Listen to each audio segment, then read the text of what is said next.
Good morning, Guam. It's Friday. Whoa! Fitness. Coming up. We do it every Friday. It's called Feed Me Fridays. And Sabrina and I are heading over to King's for some good comfort food. I like anything they call comfort food. You know, if they started calling healthy food comfort food, I'd be all on board. Yeah, so that's coming up with Feed Me Fridays. So you would do like the whole quinoa gluten-free if somebody called it comfort. Jay, I actually have quinoa in my pantry right now. Nice. Don't tell anyone. I don't want my street cred to take a hit. 7:37. It's Friday, October 1st, the first of the month. And let's head into the KUAM News Zoom room where Dr. Ann Pobutsky, the territorial epidemiologist, joins us for the latest presentation of COVID-19 data. Good morning, Doc. Good morning. And let me preface this by saying Public Health is planning another town hall next week. And we're trying to gear up so that we can do this type of presentation once a week for all the media. And this I was supposed to be on the other day, but sorry. It's okay. Doc, actually, you don't need to be doing it for all the media. You can just come here and then they can watch our show. Well, we need to give everybody a chance to attack us, right? Okay. Come on, Doc. So let's do it. Let's see what we're seeing. This is through last week, up through I believe the 26th. So up through like through the weekend. So what we're seeing is a decrease in the cases, and of course the 7-day rolling average is showing a dip. But the problem is we're still seeing more than 100 cases a day, and that's true for what we saw in the surge last time in October, November 2020. So we're still in a current surge until we start to see a dip below 25, less than 25 per day. So we're still in a surge, but we are seeing a decrease, which is really, really good. We did see, and this is data from July through September 26th, July 8th through September 26th. We're seeing a kind of switch from people who are symptomatic to people who are asymptomatic. And that's characteristic of Delta.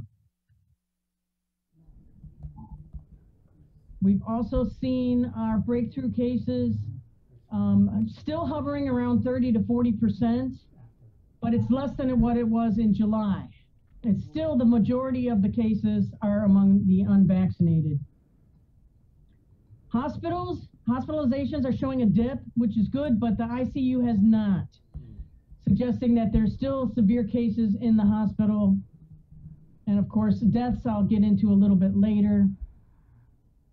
This is our testing, also showing a little bit of a dip, but we're doing a lot of testing still, which is good. People need to be testing. And this is by age group, cases by age group. Again, you can see the dip. The dip is greatest among the teenagers and then the elderly, but we're still seeing, the greatest majority of cases are the 18 to 29 and the 40 to 59. But we are seeing a dip, which is good in the cases. This is the death count from July 8th through September 27th. It's missing the most recent couple of cases, but this is what it looks like from the beginning of the pandemic to the present. So we're talking about a year and a half. Now, what's different here is that we are seeing more deaths per day. Even though, the surge lasted longer, there's a lot more deaths.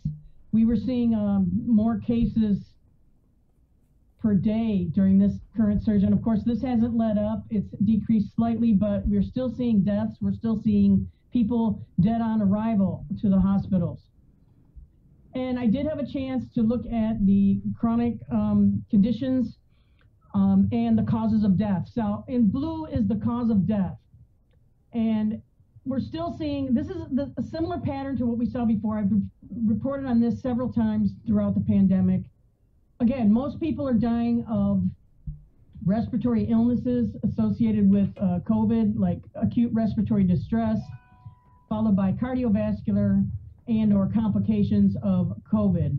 And sometimes this is the immediate cause or the additional or underlying or the contributory cause. Now, what we're also seeing, and I'm comparing this with what we're seeing from the line list, is we're still seeing the contributory causes of hypertension or cardiovascular disease, and of course diabetes, end-stage renal disease, morbid obesity, and chronic lung disease. Now, I was recently accused of saying, well, you're seeing diabetes because that's what you're looking for. It's like, no, that's not true.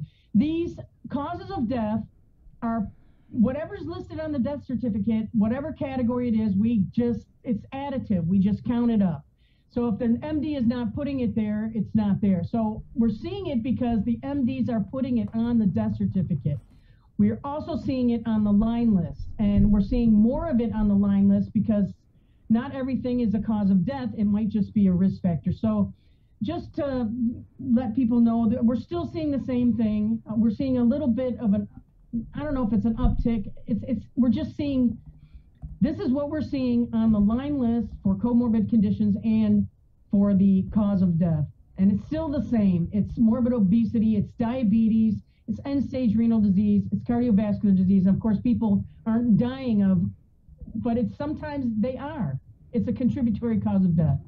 Doc, could you just... The reason this is important sorry. What? Could you just explain, sorry, Doc, what is the line list? A line list is what we get on the lab report. It's the same form that's still been used from the beginning when we started using the persons under investigation. And it's attached to the laboratory form where we get the positive result. And on the back, it lists what symptoms people have, and it lists any chronic conditions they have. Thank you, Doc. So people are more forthcoming about, say they have high blood pressure, they have diabetes, and it's more of a listing of a chronic condition. It may or may not be on the death certificate as well. And the reason this is important is that it constitutes a disproportionate mortality risk than what we would normally see. And this, as you can see from the deaths and the cases, of course, we don't see a lot of chronic conditions because a lot of people are under 18, and the population estimates are among people over 18 in the adult population. So we're bound to see less among the cases because there's a lot of younger people. And chronic diseases increase with age, but it's definitely, we're seeing the same thing, just diabetes, cardiovascular disease, hypertension, chronic renal disease, and or chronic lung disease. And it's disproportionate to what we would expect in the population. And if you look, we're seeing 40% of the deaths, and it's probably more. It hovers around 40 to 50% depending. Let me stop this and give you another look at something else.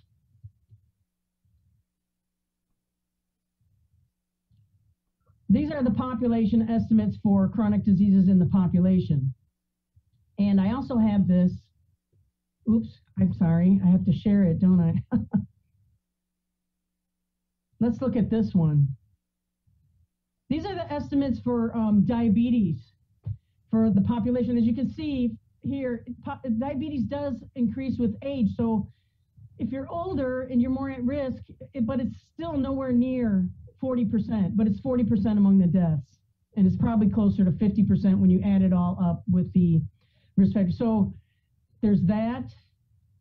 And then we have a lot of people with chronic diseases in the population. Hang on.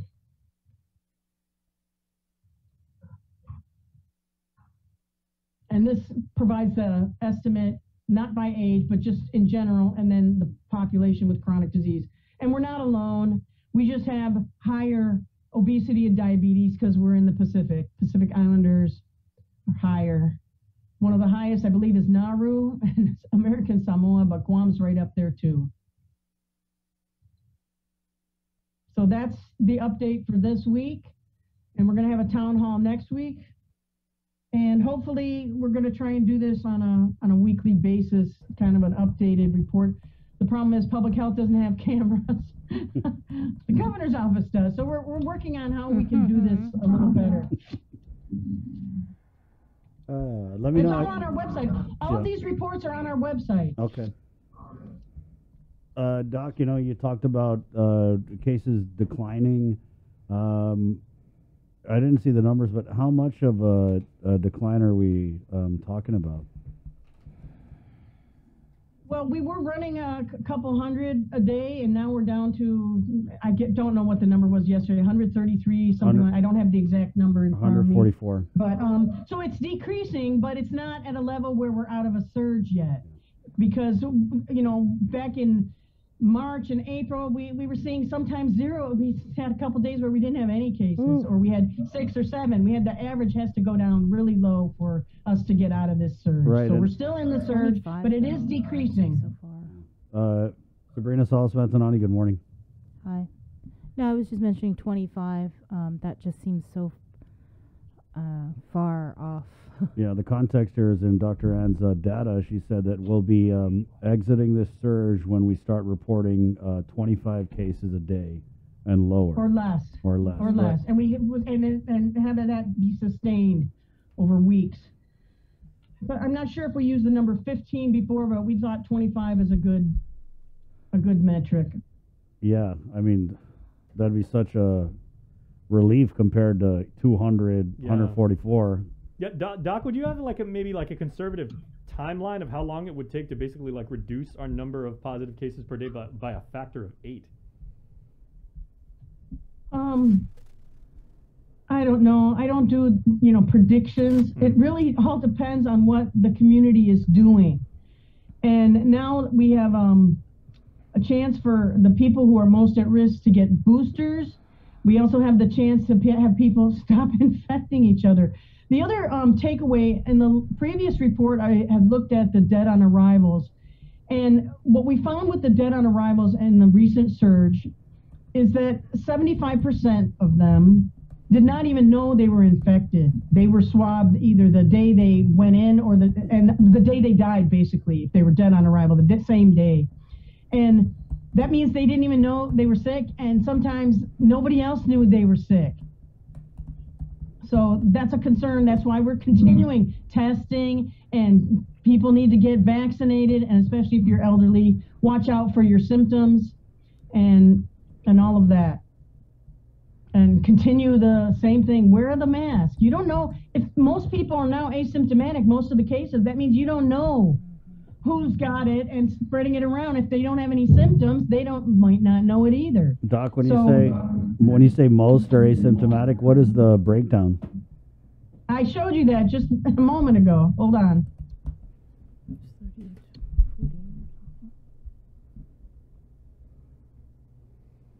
Sorry, Doc. That's all right. It was moving kind of fast there,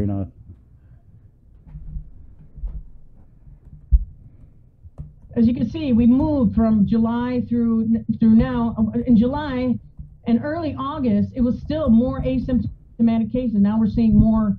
I'm sorry, it was more symptomatic cases. Symptomatics are in blue, and that has decreased as the asymptomatics have increased. But people are still getting tested, which is great because now we're able to detect that. But that means that, and this is characteristic of Delta.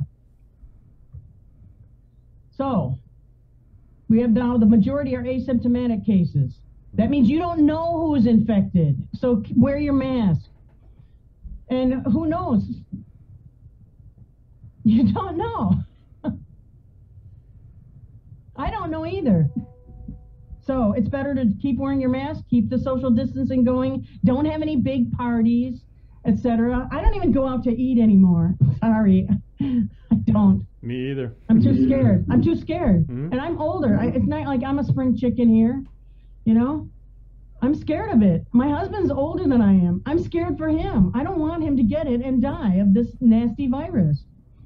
He's at risk just because of his age. That's so crucial, Doc, because people don't, it's amazing after a year and a half of this stuff, people don't understand that you could get it and bring it home and give it to people who especially might be less healthier than you are. Because, when you're young and dumb, you think you're invincible, and they're out here partying, and it looks like they're bringing it home to their elders. Probably so. The message is still the same. We're still in a pandemic. It's not over yet. We haven't gone below 25 cases per day. We're still more than 100. So Get vaccinated if you haven't. Watch out for your elders. Get tested if you're feeling sick, or if you think somebody's like acting funny at home, like, oh, they seem odd or whatever, especially elderly. Yeah. You never know. Because there is treatment. The hospitalizations have decreased, but the ICU is still full, and we're still seeing deaths. So it's not over. Yeah, Doc, We just have to stay the course. we were at the hospital yesterday, and I mean, just everyone we talked to, the frontliners, they're exhausted, and they were talking about, they thought the second wave was it, right? And you're right. I mean, a few months ago, we were reporting 0 cases sometimes a day, so I don't think anyone was really ready for this. But you've been that steady voice saying it's not over. It's going to last years. I remember last year you were saying it was going to last years. Well, and these things, as you saw, they go in waves. We've had surges and it decreased, and then we had another surge. So we're also watching what's going on in the States and, of course, in Hawaii. Because what happened in Hawaii, we just follow a month or two later. Yeah, so let's talk about that Mu variant, right? Now, this is the one that does really well against the vaccines, is what I'm reading. I know we haven't been able to... The Wu variant? Mu, or was it Mu? Mu. No. Jason said it's pronounced Mu. I think it's Mu. Mu, okay. Yeah, so the Mu variant. Doc, we haven't been able to send off any samples to the CDC, but is there any... Do you want to, I don't know, guess, educated guess? Do you think we have other variants other than the Delta? No? Okay. We haven't gotten any report recently, so until that happens, we just don't know. Can we? Sorry. Everything we do is evidence-based, so we have to wait for the evidence. Good. Yeah, Doc can ask, I was asking the same question to Dr. Wynn the other day, but is there any possible chance that that because we haven't heard from the CDC, that the infections that we're getting locally are so crazy because... Is there the potential that a variant has maybe started here on Guam? Or does our population even support that? I don't know. It's possible, especially with the military, because, troop movements, we had this exercise back in the summer where there was 4,000. They're always bringing people in and people go out. So we really don't know. I'm not going to speculate, though. I'm not making any predictions. Sure. Doc, can you go in on the breakthrough cases, right? So I know that you said that it's on the decline, but I mean 30-40%, is that normal for a place that has such a high vaccination rate? Well, again, we don't know exactly because we don't have accurate population denominators. It's the best guess we have until we get the census. And if you remember, the census was going on. It was during when the pandemic started, and then they had to stop it. So we don't know exactly what our denominator is. All we have is estimates. The other thing is the numbers reported in the JIC do include the military vaccinations. We are just reporting for the civilian population. So there could be people who are vaccinated, who are military, who left, and new people came in. So we really don't know the exact proportion. But what we do know earlier is we still were seeing young people who believe they're immune, and that was mainly the same cases as Chamorros, right? And so, of course, some Filipinos and others, but Pacific Islanders less likely to be vaccinated, and younger people. So just because you're young doesn't mean you're immune to this. And we're now starting the boosters for the people at risk, and you can even see the protective effect with our elderly. The case numbers are low in that group, which suggests the protective effects of the vaccination. So we're still trying to I think we need to be at 99.9% vaccination. Wow. Yeah. So we still need people to get vaccinated, and that includes the teenagers and younger people. You're still at risk. Everybody's at risk. And it's not just all about you. It's about protecting these people who are unvaccinated, like the little kids, and the elderly people who are unvaccinated, or the people who may be allergic and they can't get vaccinated. So it's still not just you, your rights and everything. What about the community? There's a collective responsibility here, and that's why we call it public health. It's public, it's community. Public health is community health. It's not just about you or your rights not to be vaccinated or whatever. Doc, but It's the ship about is the in, Doc. community. Huh? The ship is in. It's party time. No, it's not. Talking about? It's not over yet. This is a pandemic.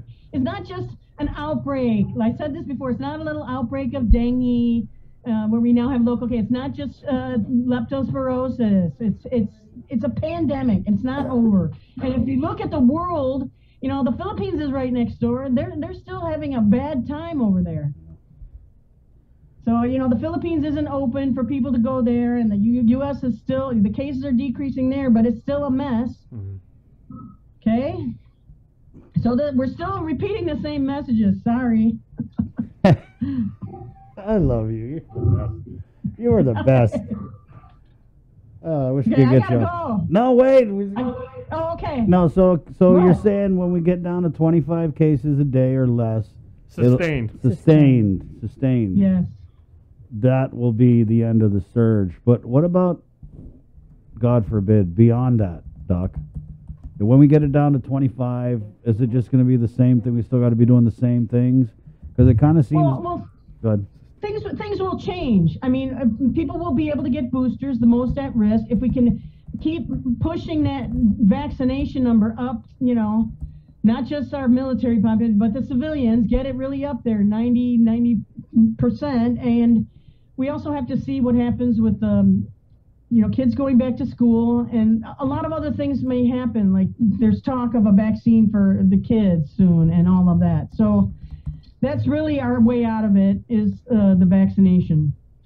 Are you used to this, Doc? I wonder, when you know, someone like you in your line of work, when you get I'm pretty sure you know the numbers before you go to bed, but when you just see day after day, 144, 197 deaths. I'm tired of it. I really did not like seeing the dead on arrivals, because when we looked at the data, you know, it's like, wow, they tested the same day they died. People didn't know they were sick. And when you see the elderly people, or, you know, it's just sad. It's preventable deaths. And that's mainly the work I've usually done before, is looking at health disparities.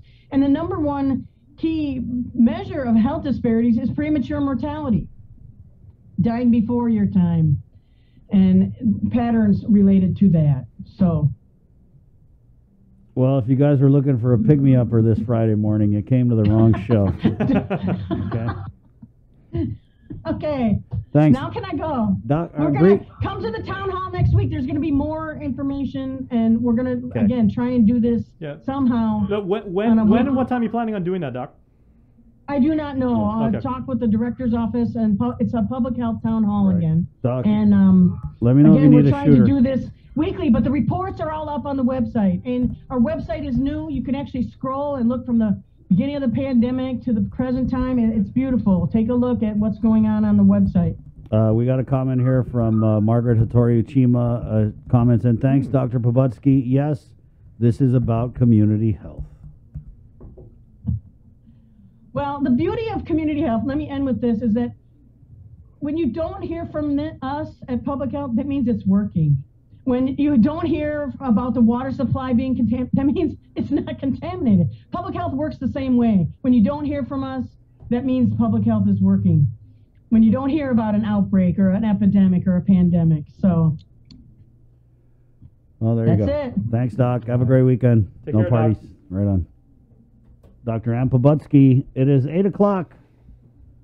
Let's go ahead and get started over here on KUAM TV. It's Friday, the 1st of October on the Breeze side. We're KUAM FM, Agotni, Guam. Good morning.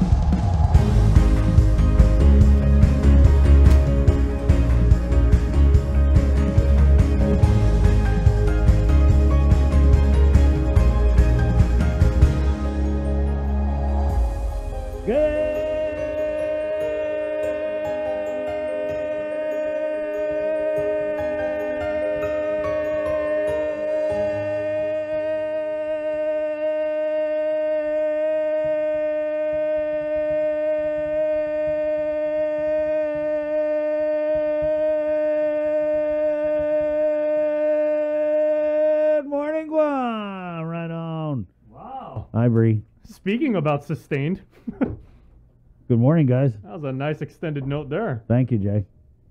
Pacific Points, Cabo Enterprises, IT&E, and Jack in the Box. That's some Pavarotti